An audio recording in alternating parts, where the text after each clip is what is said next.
Welcome students. आज हम कक्षा 10 जो कि नया टॉपिक आपको बताना था, तो नए टॉपिक के रूप में हम आपको दो चरों वाला रैखिक समीकरण लाए हैं। बहुत ही इम्पोर्टेंट टॉपिक है, एग्जाम में भी बहुत ज़्यादा पूछा जाता है। तो यहाँ पर आपको दो चरों वाला रैखिक समीकरण आज इंट्रोडक्शन कराने जा रहे हैं, उसका परिचय कराने जा रहे हैं। उसके साथ साथ आपको आज एक विधि भी बताएंगे हम, प्रतिस्थापन विधि से सब समीकरणों को हल करो या करना सिखाएंगे। तो सबसे पहले इसका इंट्रोडक्शन, आखिरकार इसको कहते, इसका नाम ये कैसे पड़ा, क्या इसमें विशेषता है, इसके बारे में समझते हैं। तो सबसे पहले यहाँ पर लिखा दो चरों और फिर लिखा है रैखिक और फिर इसमें जुड़ा है समीकरण। इनकी विवेचना अलग अलग करना है ताकि आपको पूरा जैसे कि इसका नाम दिया है उसके अनुसार इसको सॉल्व करना सीखें। तो बात करते हैं, सबसे पहले है दो चरों। तो चरों के बारे में आपको बताते हैं। तो चर हेडिंग्स डाल लीजिए और इसके बारे में लिख लीजिए आप लोग। यानी कि ऐसी संख्याएं जिनका मान बदल जाता है उन्हें चर कहते हैं। जिस चर की परिभाषा है, जिनका मान बदल जाता है उन्हें चर कहते हैं। जैसे कि चर को संकेत के रूप में कैसे लिखते हैं, क्या आता है कि उन्हें हम चर समझते हैं। तो जो अंग्रेजी के अल्फाबेट आते हैं ए बी सी से लेके एक्स वाई और जेड, इन सारे अक्षरों को हम चर में शामिल करते हैं, चर के रूप में सवाल में प्रयोग किए जाते हैं, है ना। तो यहाँ पर बात आती है, एक चीज और सीख लो इसके साथ साथ, चूंकि नाम तो नहीं है लेकिन समझ लो। अच्छा, ऐसी संख्याएं या जब किसी का मान बदल जाए, जिनका मान बदल जाता है, संख्याएं नहीं बोलेंगे, जिनका मान बदल जाता है उन्हें चर कहते हैं। और जिनका मान नहीं बदलता है, जिनका मान नहीं बदलता है उनको अचर कहते हैं। क्या कहते हैं? अचर। अचर में हमारी गिनती की संख्या आती 1 2 3 4 5 6 7, जहां तक हम लिख सकें अनंत तक। यहाँ पर बहुत सारी संख्याएं, 100 200 500 1000, सारी संख्याएं इसमें शामिल हैं। तो इसे कहते हैं अचर, जिसका मान कभी ना बदले, जिसका मान कभी ना बदले उसे कहते हैं हम अचर। तो एक यहाँ पर टॉपिक आया आपका दो चरों। तो इससे क्लियर हुआ कि एक्स वाई जेड कोई भी आपके दो चर होंगे। कितने चर होंगे? दो। इनमें से कोई any two letter, A B भी आ सकता, एक्स वाई भी आ सकता, यू भी आ सकता, एस टी भी आ सकता। कोई भी दो लेटर ले सकते हैं, ठीक है ना। कोई भी दो लेटर आएंगे तो दो चर हो गए इसमें, यानी कि दो चर आना ही है निश्चित। जनरली यूज ए बी और एक्स वाई का होता है। इसके साथ साथ रैखिक, रैखिक का मतलब होता है एक घात। रैखिक का क्या मतलब होता है बेटा? एक घात। आपको अच्छी तरीके से आज परिचय का मतलब ये होता कि जो भी हम आपको यहाँ पर एक्सप्लेनेशन कर रहे हैं, व्याख्या कर रहे हैं, उसको ध्यानपूर्वक सुनना और कॉपी में नोट करना। आज का खास तौर से टॉपिक आपका इंट्रोडक्शन ही है, परिचय किसका? दो चरों वाले रैखिक समीकरण का। तो बात आती है यहाँ पर रैखिक की, और रैखिक का अर्थ होता है एक घात। हमेशा जो चर है, चर पे एक घात होना चाहिए। और समीकरण को तो बहुत बार हमने एक्सप्लेनेशन की है। समीकरण माने जिसमें बराबर का चिन्ह लगा हो उसे हम समीकरण कहते हैं। तो सभी को मिला दिया जाए तो हमारा बन जाएगा दो चरों वाले रैखिक समीकरण। दो चरों वाले रैखिक समीकरण, दो चर हो, उन पर उच्चतम एक घात हो और बराबर का चिन्ह लगा हो, तो इसको बोलते हैं दो चरों वाला रैखिक समीकरण। थोड़ा सा इंट्रोडक्शन और देते हैं। कक्षा 9 में अब आपने 9 की चर्चा करें थोड़ा। कक्षा 9 में आपने पढ़ा था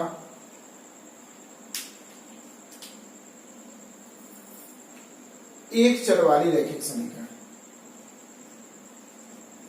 एक चर वाली रैखिक समीकरण। तो एक चर वाला जैसे कि x + 5 = 3, 2x - 5 = 7x, ऐसे जिसमें एक चर था और वो भी एक घात वाला था। कितने घात वाला था? एक घात वाला, तभी तो रैखिक कहेंगे। और बराबर का चिन्ह लगा था तो उसको बोलते थे समीकरण। एक चर वाले रैखिक समीकरण को हल करना सीखा था और ग्राफ पेपर पर इसको निरूपित करना सीखा था, जिसे बोलते हैं आलेखी विधि। आलेखीय विधि माने चित्र बना के। तो जो एक चर वाले रैखिक समीकरण होते हैं, रैखिक समीकरण होते हैं, रैखिक समीकरण हमेशा एक सरल रेखा को व्यक्त करते हैं। माने हमेशा सीधी रेखा खींची जाएगी, ऐसी खींचे चाहे ऐसी खींचे चाहे ऐसी रेखा खींचे, है ना। एक सरल रेखा को व्यक्त करते हैं, सीधी रेखा को व्यक्त करते हैं रैखिक समीकरण। तो कक्षा 9 में आपका एक रेखा खींची जाती थी। अब यहां पर कक्षा 10 में आपका टॉपिक हो गया दो चरों वाले रैखिक समीकरण। अब एक चर नहीं हुआ, अब आपकी होंगी दो चर। जैसे देखो 3x - 7y = 1, x - y = 1, है ना, ऐसा। तो अब हमें पढ़ना है दो चरों वाले रैखिक समीकरण। अच्छे ध्यानपूर्वक समझना और देखना।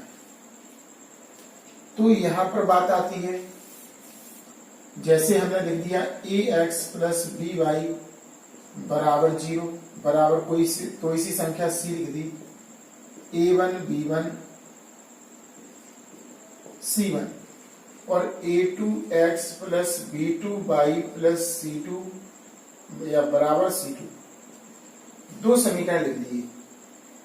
तो यहां पर एक शर्त होती है कि a1 ≠ 0, b1 ≠ 0, a2 ≠ 0 और b2 ≠ 0।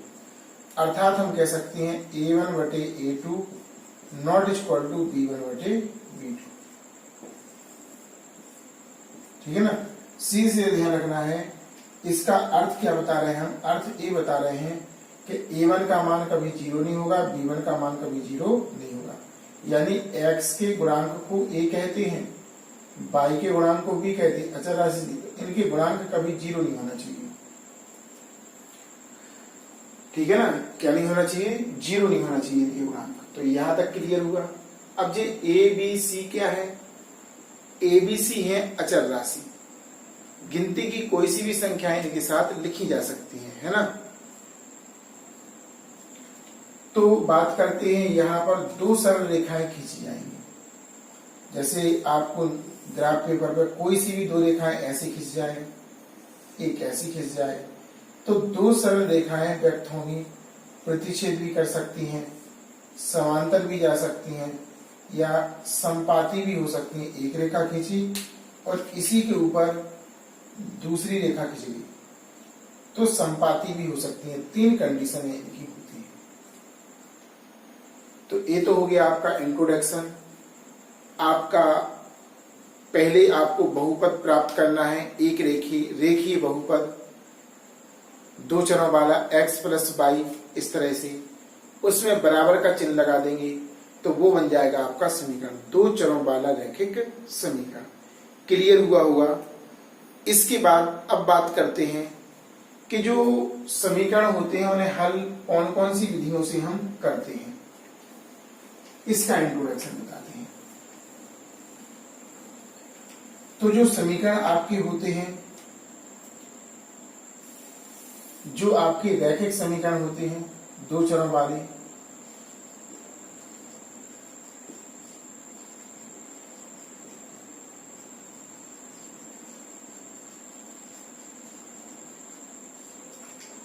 दो चरों वाले आपके रैखिक समीकरण जो दो विधियों से सॉल्व होते हैं। एक तो होता है आपका आलेखीय विधि,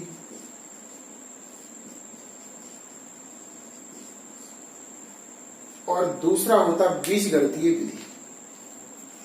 कौन सा होता? ठीक है ना, कौन सी विधि? बीजगणितीय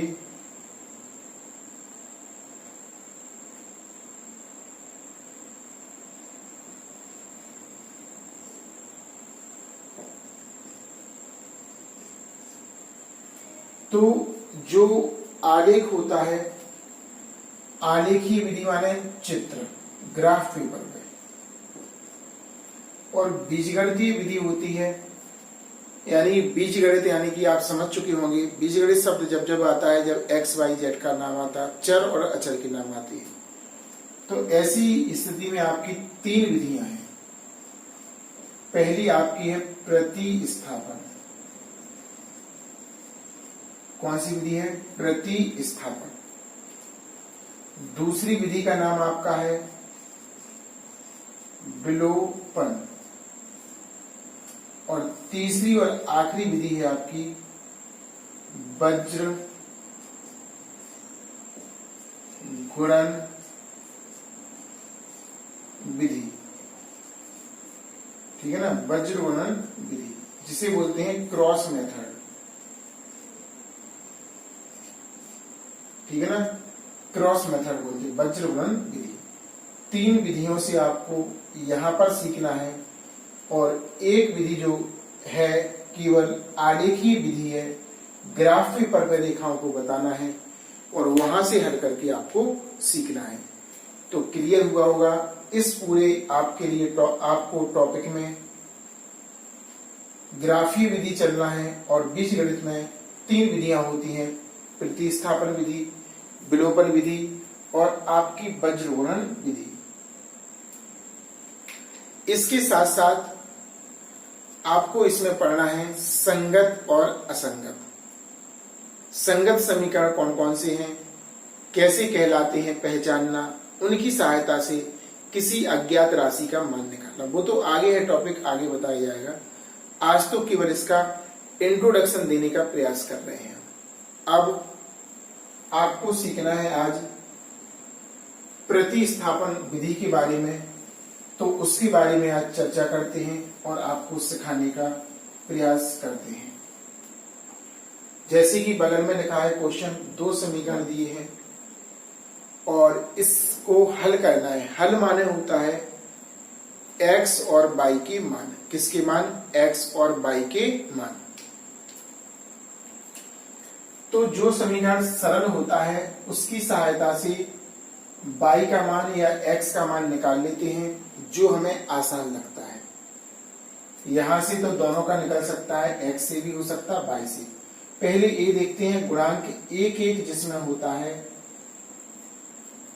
जिसमें एक गुणांक होता है x या y का, उस समीकरण से x या y का मान निकाल लो और उसके साथ में जो समीकरण दिया है उसमें लगा दो। तो इस प्रकार आपका किस एक चर का मान आ जाता है, एक चर का फिर उसी समीकरण में लगा दो, x या y वाली जिससे मान निकाला है, तो आपका दूसरे चर का मान आ जाता है। इस प्रकार हमारा हल हो जाता है क्वेश्चन। तो ये थोड़ा देखो, इसमें 3 है गुणांक, इसमें 7 है, इसमें 1 है, इसमें 1, तो एक वाले को वरीयता देंगे, एक वाले से सॉल्व करेंगे। अगर सर दोनों में एक नहीं है तो फिर तो मजबूरी है कि पहले से करना पड़ेगा। नहीं है एक तो फिर किसी से भी कर सकते हैं, थोड़ा कठिन हो जाएगा, कटी में आएगा। सबसे पहले समीकरण को 1 डाल देते हैं हम, बराबर 1 समीकरण नंबर 1। दूसरा समीकरण लेते हैं x माइनस वाई बराबर 1। यहां से x का मान भी निकाल सकते, y का, x का निकाल लो, इसे भगाएंगे उस तरफ। अब यहां पर एक शब्द आया पक्षांतर, तो पक्षांतर में चिन्हों का परिवर्तन हो जाता है। प्लस माइनस का था तो कैसा हो गया, प्लस का। समीकरण नंबर 2। पक्षांतर से ध्यान रखना 4 प्रकार की हमारी संक्रियाएं होती हैं। पहले प्रकार की संक्रिया जोड़ने की, तो पक्षांतर में घटाना हो जाएगा, या घटाने की तो पक्षांतर में जोड़ना हो जाएगा। दो प्रकार की हो गई। अगर गुणा है और गुणा का पक्षांतर करते हैं तो भाग होता है, और भाग का पक्षांतर करते हैं तो गुणा होता है।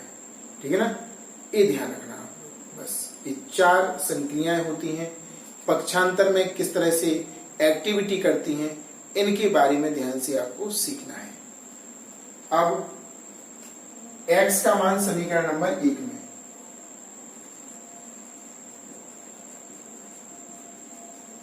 समीकरण 1 में रखने पर भाषा स्पष्ट और सुंदर, देखने में अच्छा लगे, इसमें कोष्टक लगा देना। जहां पर x लिखा है इसमें वहां पे लगाना। पहले तो समीकरण लिख लो, 3x माइनस 7y बराबर 1।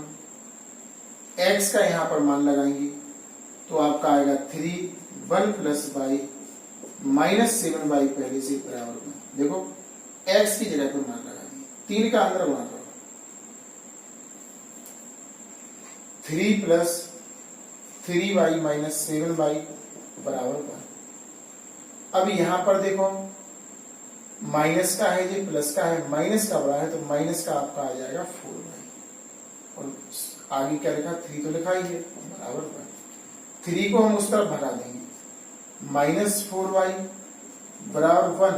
3 का पक्षांतर, देखो चिन्हों का परिवर्तन होगा, यहां पर कुछ नहीं लगा तो क्या माना जाएगा, प्लस का, और पक्षांतर होगा तो प्लस क्या हो जाएगा, माइनस में। अब यहां पर माइनस का 3 बड़ा है, 1 छोटा है, माइनस 4y बराबर माइनस के 3, माइनस के 2 बचेगा, माइनस से माइनस कैंसिल हो जाएगा, y बराबर 2, गुणा में है ये तो जाएंगे भाग में।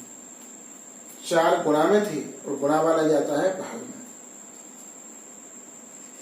y बराबर 2 एकम 2, 2 दूनी 4, y का मान 1/2 आ गया। अब इसके बाद y का मान समीकरण नंबर 2 में लगाना, जिससे मान निकालते हैं x या y का, उसमें निकालने से आसान पड़ता है सवाल।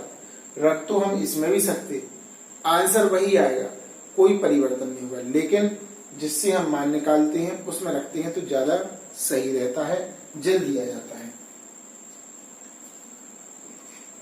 y का मान समीकरण 1 में, 1 नहीं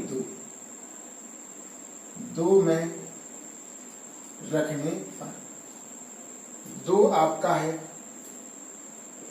x बराबर 1 प्लस y, x बराबर 1 प्लस 1/2, लासा ले लो, 2 प्लस 1, x का मान आपका 3/2 आ गया।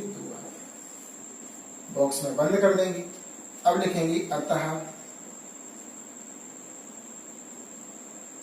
रैखिक समीकरणों के हल।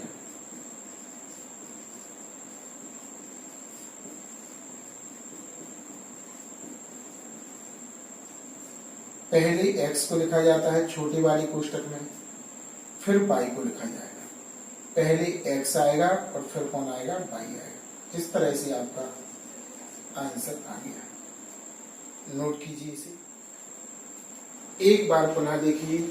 सबसे पहले आपको समीकरण देखना है कि एक अगर लिखा है x y के गुणांक में तो उसको अपन सॉल्व करेंगे। पहले वाले को 1 मान लिया, उससे हमने x का मान निकाला। किसी एक चर का निकाल सकते, x का या y का।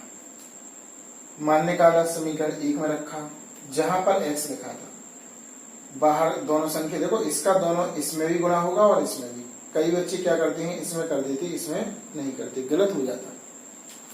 इसके बाद अंदर गुणा करने के बाद सॉल्व किया, माइनस का 4 बचा, पक्षांतर किया, चिन्हों का परिवर्तन, -2 कैंसिल हो गया, गुणा में था तो भाग में गया, 1/2 आ गया। y का मान समीकरण नंबर 2 में रखा, लासा लिया, हल कर दिया, 3/2। अतः रैखिक समीकरणों के हल आपका 3/2 माइनस कॉमा 3/2 1/2 है। अब हम कुछ क्वेश्चन यहाँ पर लिखते हैं, उन क्वेश्चनों को आपको सॉल्व करना है और आंसर कमेंट्स बॉक्स में लिखना है, ताकि हमें पता चले कि आप लोग वीडियो देख रहे हैं और सॉल्व क्वेश्चनों को कर रहे हैं। क्वेश्चनों को क्या कर रहे हैं, सॉल्व, है ना। कुछ क्वेश्चन यहाँ पर लिखते हैं।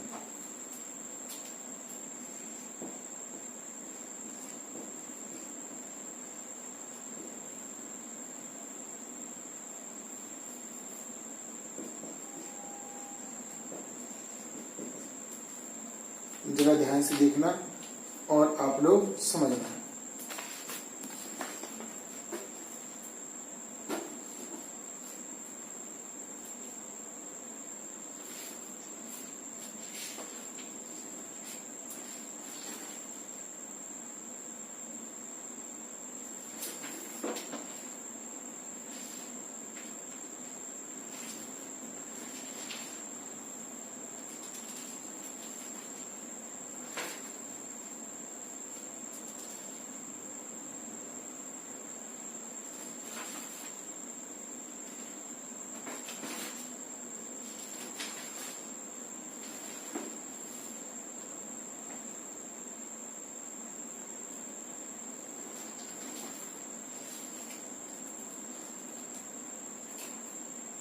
पहला क्वेश्चन आपका x प्लस 8y बराबर 9 और दूसरा दिया 2x प्लस 11y बराबर 28। दूसरा क्वेश्चन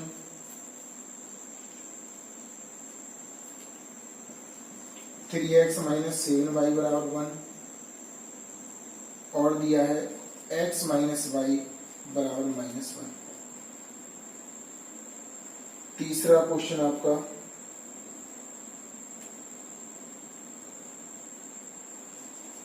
x प्लस 8y बराबर 19, 2x प्लस 11y बराबर 28।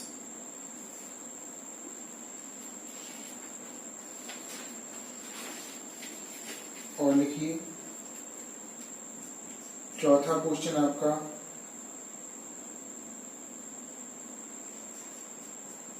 x प्लस y बराबर 8,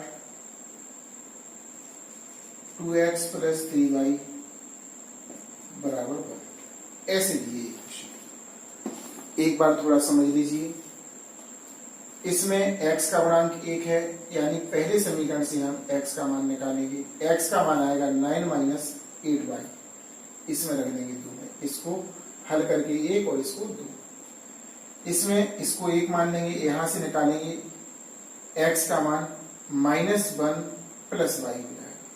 क्या हो जाएगा? x का मान हो जाएगा -1 प्लस y, आगे पीछे कर देना, x बराबर y -1 है ना। इसके बाद इन दोनों में इसमें एक गुणांक है, इससे निकलेगा आपका x का मान 19 माइनस 8y। इसमें तो किसी का भी निकाल सकते हैं, x का निकाल दो 8 माइनस y।